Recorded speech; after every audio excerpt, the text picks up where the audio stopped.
kukozesebwa era nga mukkiririzaamu nnyo era ngemwagala nnyo ate nga be bavubuka mukama waffe Ssaabasajja bwe yagamba bawadde omulembe guno kaagati omulembe gwabavubuka nolwekyo mukama waffe tumusaasidde nnyo tusaba mukama Katonda alla omwoyo gw'omugenzi ono amuwummuze mirembe ate amusonyiwe byonna ebyamusobako Ssaabasajja Kabaka awakaabe omwana wa Nnambi ono mwebale nnyo mwebale ddala bannange muyina ebintu ebyokola bingi naye byonna mwabitadde ku bbali ne mugamba nga tugenda tukubagire omwana ono njagala okusaasira ennyo bandi maama we okuzaala kuzibu abazadde mukimanyi okuziika omwana ate musajja wattu nga yafiirwa kitaawe nga mwana muto n'agamba nti kanneerandize sijja kubeerawo kwennyamira najja neerandiza n'atuuka kumpi buto mbadde ntunuulira omwana oyo nga ndaba omuntu afaayo okulaba nti abaako bwatuuka kubanga ayagala abeeko watuusa abantu be so si ye kwematira yekka wandabanga omwana atasobodde nakulya ku ntuuyo ze wabula buli kyakoze abadde akikolera bannakawempe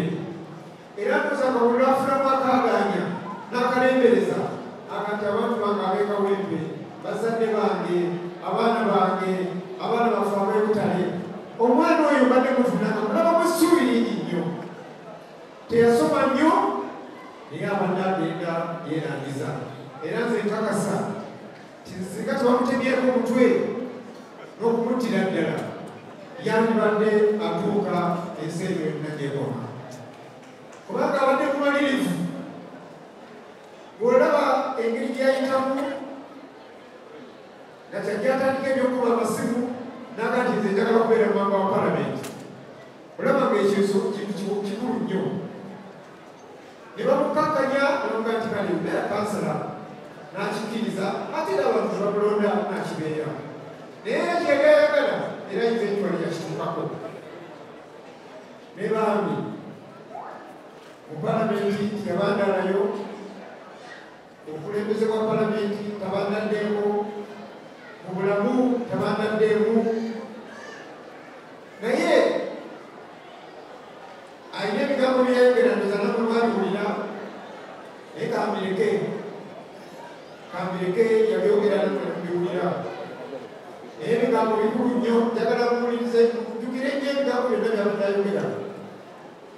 abadde mwana muto bwatyo mu palamenti yamalamu ekiseera kitono nnyo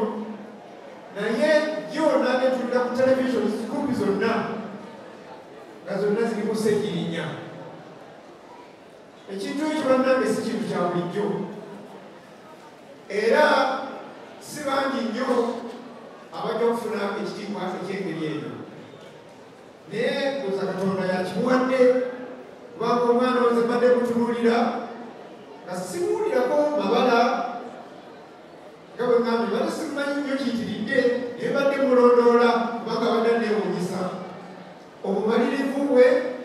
okwerangiza okulumirira abantu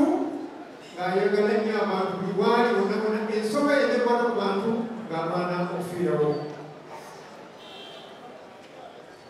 njagala okwongera okubasaasira bannange saasidde nnyo omwana ono kamuyite bwetyo wadde abadde honorable mbadde mwagala nnyo naye mpozi ekyennaku abadde takimanyi nnyo timwagala nnyo nga nekimunjagaza abadde musajja mulwanirizi w'abantu ekyo kimu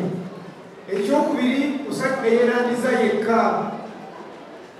ekyokusatu abadde akyali mwana muto naye akoze ebintu bingi nnyo ebyekikulu mu kiseera ekitono ennyo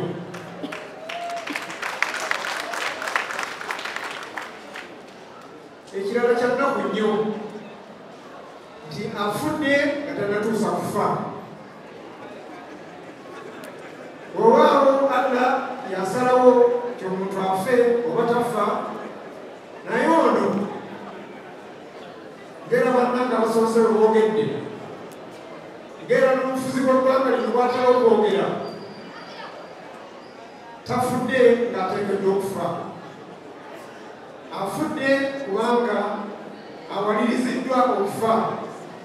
ng'ate abamuwaliriza bo bennyini bamutuusizza obuzibu, ate nga tewali ensonga ntuufu lwaki bamuteekako ebisande ebyo. Kubanga tebavuddeyo bujulizi emyaka egyo gyonna okutuusa kati ti abantu abo bazza ebisande ebyo. Ffenga abantu abakulu tutunuulira ensonga ezo tuga nti lino eggwanga linafaanana bwe liti, tunalirekera abaana n'abazzukulu nga lifaanana bwe liti. Njagala okwebaza abantu b'e Kawempe mwenna, njagala okwebaza abantu benna, abantu ba Buganda, abantu ba Uganda, abantu b'e Masaka,